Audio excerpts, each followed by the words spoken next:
Pernah nggak kalian merasa tidak dimengerti? Sudah berusaha semampunya, tapi orang lain tetap menganggap kalian malas. Atau mungkin kalian pernah dipandang rendah hanya karena jalan hidup yang kalian pilih berbeda dengan kebanyakan orang. Bahkan ada saatnya kalian dianggap tak memiliki masa depan. Bahkan ada juga yang dianggap sebagai beban keluarga.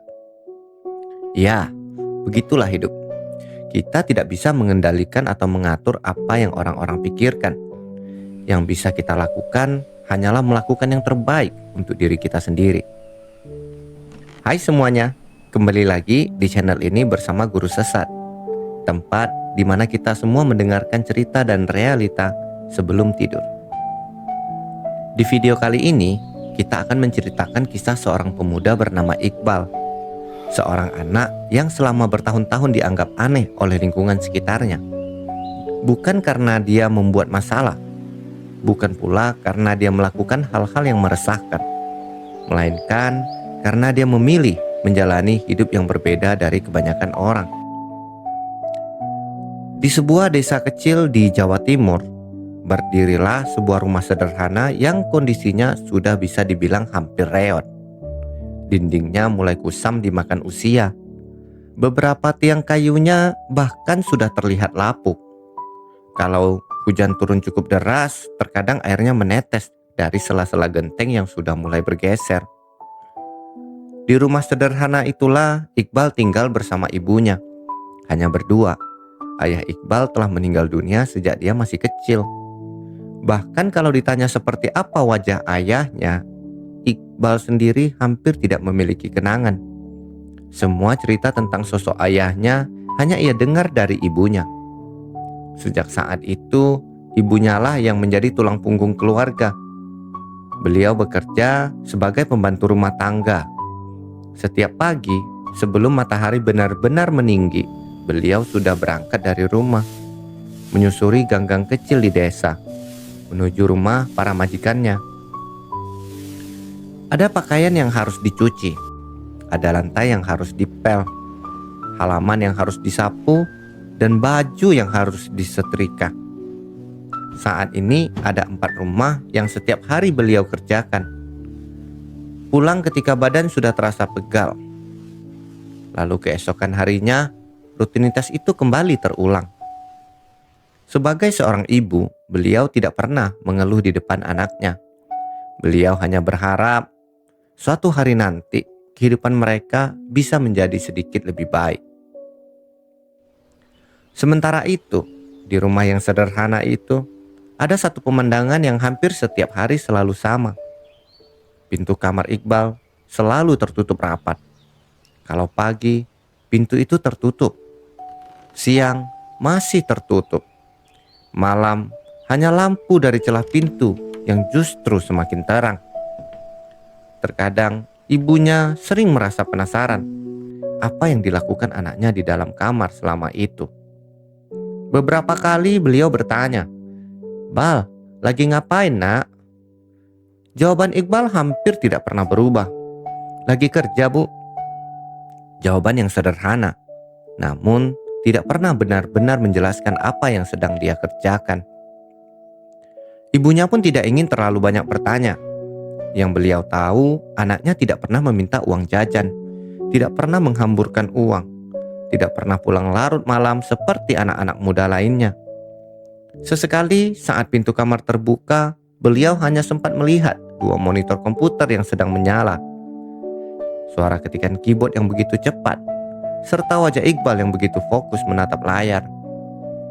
Beliau tidak memahami apapun yang ada di layar itu. Baginya, semua hanya deretan tulisan dan angka yang membingungkan. Sementara bagi warga sekitar, pemandangan itu sama sekali tidak menarik. Yang mereka lihat hanya satu. Seorang pemuda berusia 27 tahun, belum menikah, jarang keluar rumah, hampir tidak pernah terlihat bekerja, dan sering mengurung diri di dalam kamar. Lama-kelamaan muncullah berbagai anggapan. Kasihan ibunya. Anaknya loh udah gede tapi ibunya masih kerja kesana kemari. Aneh ya, nggak pernah lihat dia keluar. Bahkan ada juga yang mulai berbisik pelan. Jangan-jangan memang ada yang nggak normal. Memang tidak pernah menjadi gosip besar, tidak sampai membuat keributan, namun cukup untuk menjadi desas-desus yang hampir diketahui semua orang di kampung. Seolah-olah sudah menjadi rahasia umum. Padahal tak seorang pun tahu apa yang sebenarnya dilakukan oleh Iqbal. Sejak masih duduk di bangku sekolah pun, Iqbal memang dikenal sebagai anak yang pendiam. Saat teman-temannya bermain bola di lapangan, Iqbal lebih memilih duduk membaca. Saat teman-temannya berkumpul sepulang sekolah, Iqbal justru langsung pulang ke rumah. Bukannya tak ingin memiliki teman, hanya saja ia memang lebih nyaman menghabiskan waktunya sendirian. Awalnya teman-temannya masih sering mengajak, "Bal, nanti malam nongkrong yuk." Iqbal hanya tersenyum. Beberapa hari kemudian, "Bal, ikut futsal yuk. Lagi capek nih." Minggu berikutnya, "Ayo ngopi." "Nanti deh," jawab Iqbal. Semakin sering ajakan itu ditolak, semakin jarang pula orang datang mengajaknya. Hingga akhirnya tak ada lagi yang mengetuk pintu rumahnya. Lingkungannya mulai menganggap Iqbal sebagai orang yang aneh. Sebagian menganggapnya sombong. Sebagian lagi memilih menjaga jarak. Dan Iqbal tidak pernah mencoba menjelaskan apapun. Bukan karena dia tidak peduli, tapi karena baginya tidak semua harus dijelaskan kepada orang lain. Selama ia tahu apa yang sedang ia perjuangkan, itu sudah lebih dari cukup. Dan tanpa diketahui siapapun, di balik pintu kamar yang hampir setiap hari tertutup itu, Iqbal sedang menata masa depannya. Sesuatu yang kelak akan membuat semua orang yang pernah meremehkannya terdiam.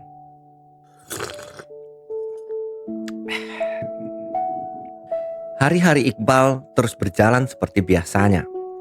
Pagi datang, ibunya berangkat kerja.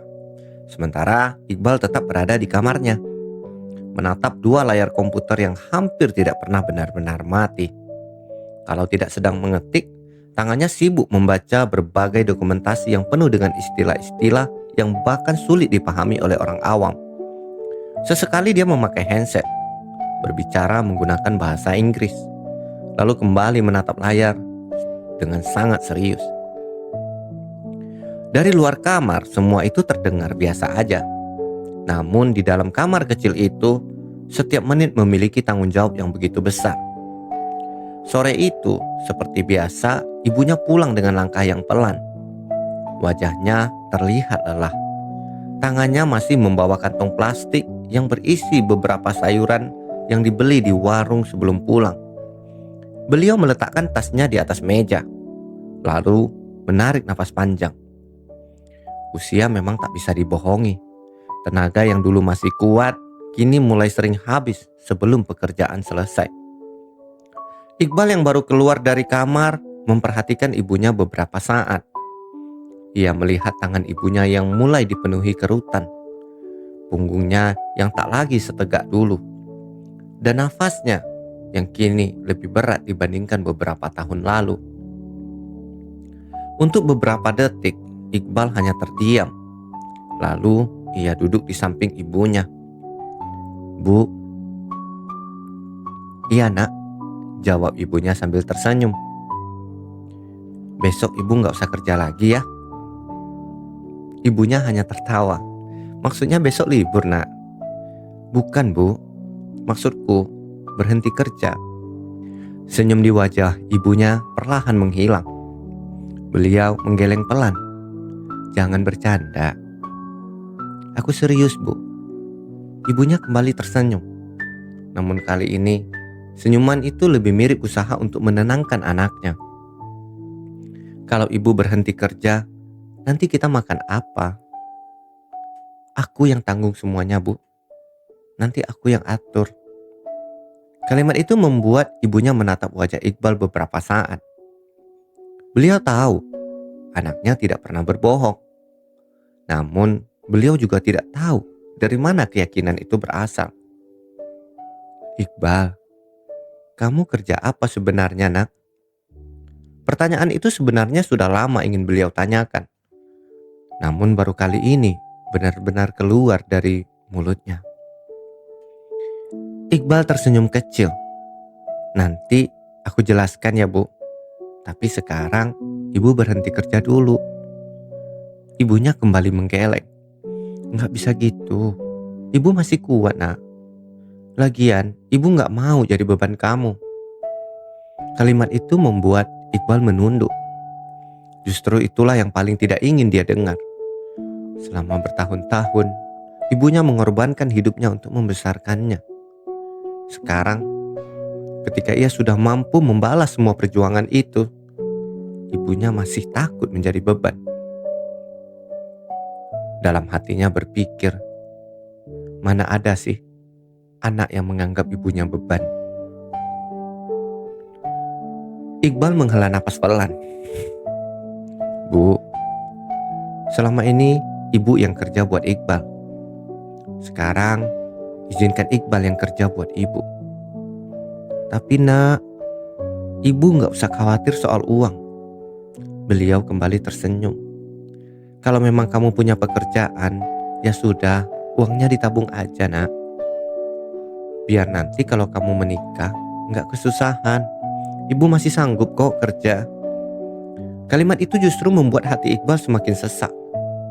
Bahkan sampai hari ini, ibunya masih lebih memikirkan masa depan anaknya daripada dirinya sendiri. Beliau tidak pernah meminta hidup mewah, tidak pernah meminta rumah besar, tidak pernah meminta kendaraan baru. Keinginannya sederhana, melihat anaknya hidup dengan baik. Itu aja. Iqbal akhirnya berdiri. Tanpa banyak bicara, dia kembali masuk ke dalam kamarnya. Beberapa menit kemudian, dia keluar sambil membawa HP. Ibunya masih belum mengerti apa yang akan dilakukan anaknya. Kemudian, Iqbal duduk di samping ibunya sambil membuka aplikasi perbankan. Bu, coba lihat ini. Layar ponsel itu didekatkan ke wajahnya. Awalnya beliau hanya melihat angka-angka. Lalu perlahan, matanya mulai membesar. Beliau menghitung jumlah digitnya sekali lagi. Lalu sekali lagi. Beliau sampai melepas kacamatanya. Kemudian memakaikannya kembali. Seolah takut penglihatannya sedang salah. Iqbal, ini uang siapa nak? Uang Iqbal bu. Beliau kembali terdiam. Tangannya mulai gemetar. Jumlah uang yang ada di layar itu adalah jumlah yang bahkan tidak pernah beliau bayangkan sepanjang hidupnya. Beliau yang selama puluhan tahun bekerja dari rumah ke rumah tidak pernah membayangkan anaknya memiliki tabungan sebesar itu. Air matanya mulai mengenang. Bukan karena uangnya, tapi karena selama ini beliau sama sekali tidak tahu kehidupan yang dijalani anaknya. Selama ini beliau mengira Iqbal hanya bekerja biasa dari rumah. Ternyata ada sesuatu yang jauh lebih besar yang belum pernah dia ketahui. Dengan suara yang masih bergetar, beliau bertanya, "Nak, sebenarnya kamu kerja apa?" Iqbal tersenyum, lalu menatap ibunya dengan penuh rasa syukur. "Bu, kalau ibu gak capek, sini ku ceritain semuanya." Ibunya mengangguk pelan. Beliau mengusap air mata yang sejak tadi mulai menetes. Entah kenapa, perasaannya campur aduk. Selama ini beliau tinggal serumah dengan anaknya sendiri. Namun ternyata ada begitu banyak yang belum pernah beliau ketahui. Iqbal tersenyum kecil. "Bu, sebenarnya aku kerja untuk beberapa perusahaan luar negeri." Ibunya keheranan. "Luar negeri?" "Iya bu, tapi kan kamu gak pernah berangkat kerja." Iqbal hanya tertawa. "Itulah enaknya sekarang bu. Banyak pekerjaan yang bisa dilakukan dari rumah. Jadi Iqbal cukup bekerja dari rumah." Ibunya masih belum benar-benar memahami. Terus kerjaannya apa? Iqbal berpikir sejenak. Ia mencoba mencari penjelasan yang paling mudah dimengerti oleh ibunya. "Kalau rumah itu dikunci supaya pencurinya nggak bisa masuk. Kalau perusahaan itu juga punya seperti rumah. Cuma rumahnya bukan bangunan, melainkan data. Semua informasi penting mereka ada di komputer. Kalau sampai ada yang berhasil masuk dan mencurinya, kerugiannya bisa sangat besar, Bu. Kerjaan Iqbal adalah menjaga supaya itu tidak terjadi. Ibunya perlahan mulai mengangguk. Oh, jadi kamu itu semacam satpam. Iqbal tersenyum lebar. Iya, Bu, aku satpam. Tapi satpam komputer. Mereka tertawa berdua. Tertawa bersama. Untuk pertama kalinya, ibunya benar-benar mulai mengerti pekerjaan anaknya. Iqbal menjaga keamanan jaringan komputer perusahaan, Bu. Memastikan tidak ada orang yang meretas. Kalau ada ancaman, Iqbal dan tim harus segera mengatasinya. Makanya dulu Iqbal sering sekali di depan komputer. Karena banyak hal yang harus dipantau langsung. Kalau sampai terlambat sedikit saja, akibatnya bisa besar. Ibunya kembali mengingat. Pantas aja, seringkali ketika beliau bangun tengah malam untuk ke kamar mandi, lampu kamar Iqbal masih menyala. Bahkan kadang sampai menjelang subuh. Dulu beliau mengira anaknya hanya bermain komputer. Ternyata anaknya sedang bekerja. Bekerja untuk orang-orang yang bahkan tinggal ribuan kilometer dari rumah mereka. Terus, kok bisa sampai kerja di luar negeri? Pertanyaan itu membuat Iqbal tersenyum. Dia melihat kedua tangannya sendiri. Lalu perlahan mulai bercerita. Dulu waktu masih sekolah, Iqbal suka komputer. Tapi sekolah cuma mengajarkan dasar-dasarnya. Jadi hampir semua yang Iqbal tahu sekarang harus belajar sendiri. Setiap selesai membantu pekerjaan rumah, dia kembali membuka komputer. Menonton video pelajaran, membaca buku digital. Mencoba berbagai percobaan. Gagal, mengulang lagi. Tidak ada yang mengajari secara langsung. Tidak ada guru khusus. Bahkan komputer pertama yang ia gunakan pun sudah sangat tua. Sering mati sendiri, sering hang. Kadang saat belajar berjam-jam, listrik tiba-tiba padam. Semua harus diulang dari awal. Namun Iqbal tidak menyerah. Karena dia percaya ilmu adalah satu-satunya hal yang tidak bisa diambil oleh siapapun. Bertahun-tahun dia belajar. Saat teman-temannya sibuk mengejar pengakuan di media sosial, Iqbal lebih banyak menghabiskan waktunya membaca dokumentasi, mengikuti forum teknologi, dan mengerjakan berbagai proyek kecil untuk melatih kemampuannya. Awalnya tak ada yang percaya padanya. Dia berkali-kali mengirim lamaran secara daring, tapi berkali-kali ditolak. Pernah juga bekerja dengan bayaran yang sangat kecil. Bahkan ada klien yang menghilang setelah pekerjaannya selesai. Namun semua pengalaman itu justru membuat kemampuannya terus berkembang. Sedikit demi sedikit, namanya mulai dikenal. Satu perusahaan merekomendasikannya kepada perusahaan lain. Kepercayaan itu terus bertambah. Hingga akhirnya hari ini dia dipercaya membantu menjaga keamanan sistem beberapa perusahaan besar di luar negeri. Ibunya mendengarkan tanpa berkedip.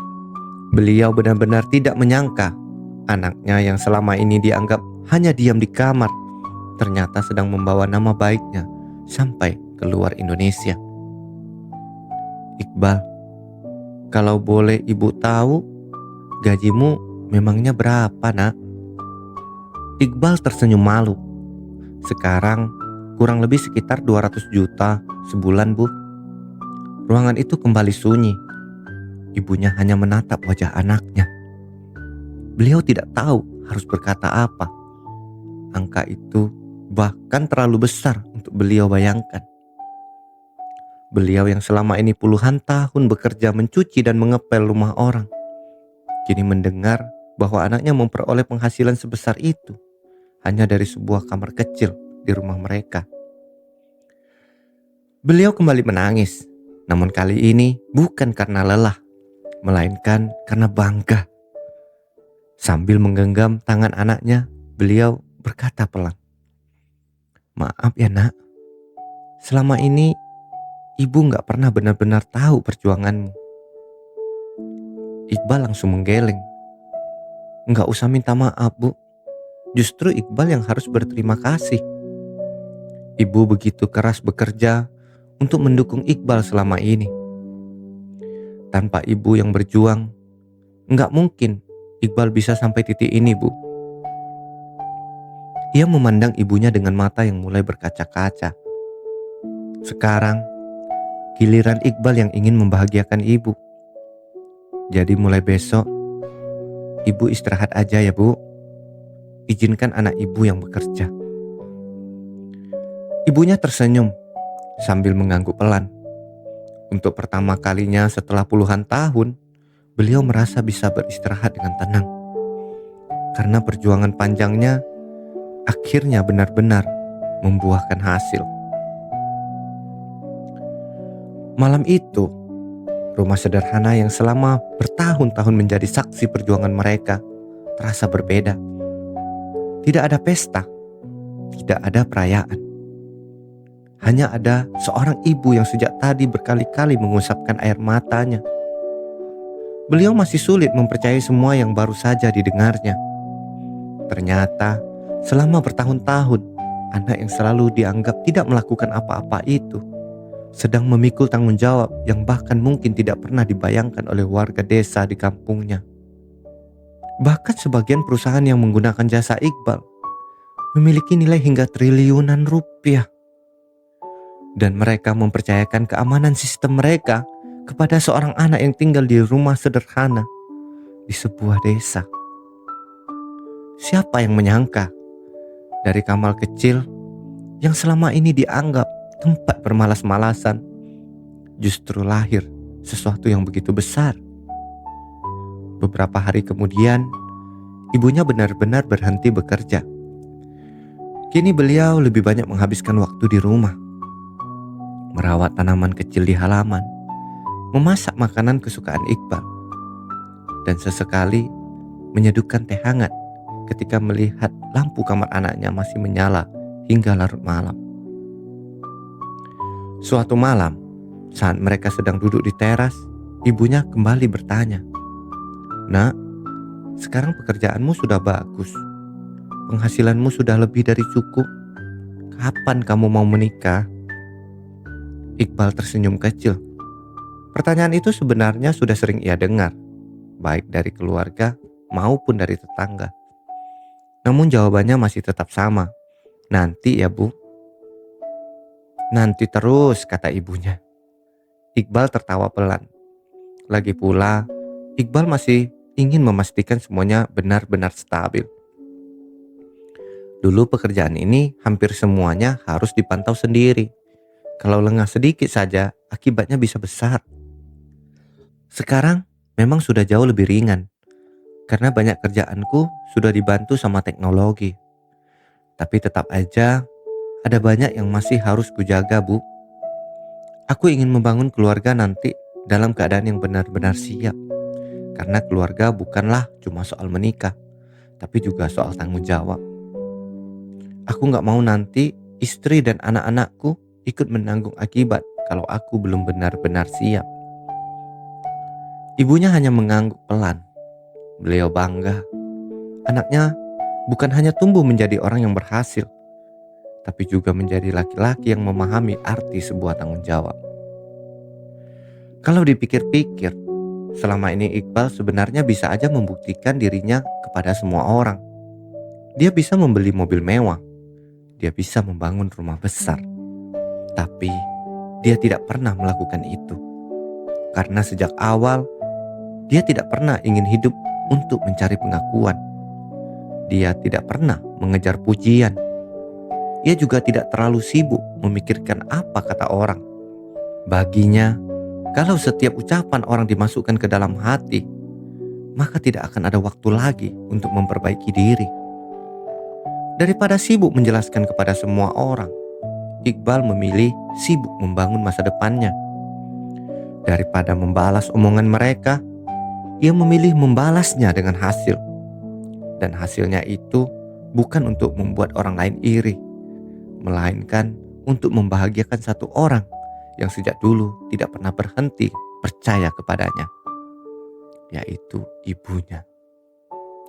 Mungkin di antara kalian yang sedang mendengarkan cerita ini, ada yang hari ini sedang berada di posisi seperti Iqbal, sedang berjuang, sedang belajar, sedang membangun sesuatu.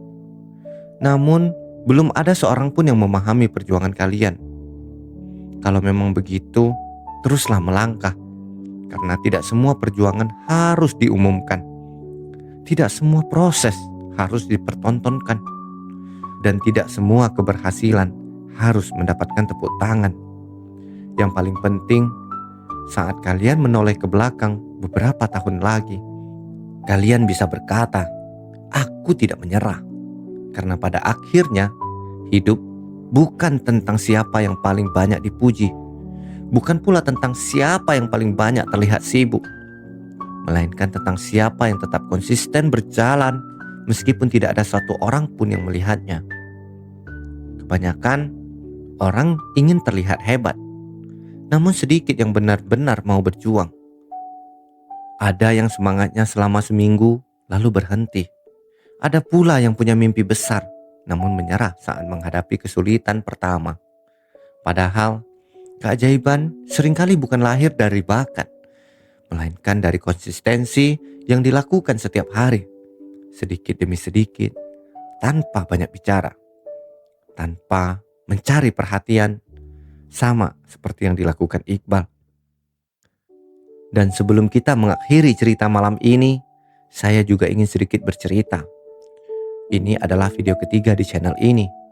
Semoga ini bukan sekedar angka, melainkan awal dari sebuah perjalanan panjang. Perjalanan untuk menyelesaikan 100 video cerita dan realita. Saya tidak tahu apakah perjalanan ini akan selalu mudah. Mungkin nanti akan ada rasa lelah. Mungkin nanti akan ada saat kehabisan ide. Bahkan mungkin ada hari ketika video yang dibuat tidak ditonton sebanyak yang diharapkan. Tapi semoga saya bisa belajar dari kisah Iqbal malam ini. Tidak perlu sibuk mencari pengakuan, tidak perlu mengejar pujian. Yang penting aku tetap berkarya, tetap konsisten, satu video lalu satu video lagi, sampai suatu hari nanti tanpa terasa 100 cerita itu selesai. Kalau kalian sedang memperjuangkan sesuatu, apapun itu, saya mendoakan semoga kalian diberi kekuatan untuk terus bertahan. Karena siapa tahu perjuangan yang hari ini tidak dilihat oleh orang justru akan menjadi alasan terbesar kalian tersenyum di masa depan. Saya Guru Sesat. Terima kasih sudah menemani cerita dan realita sebelum tidur malam ini. Sampai jumpa di cerita berikutnya. Selamat malam dan semoga kalian selalu diberikan kekuatan dalam setiap langkah kehidupan.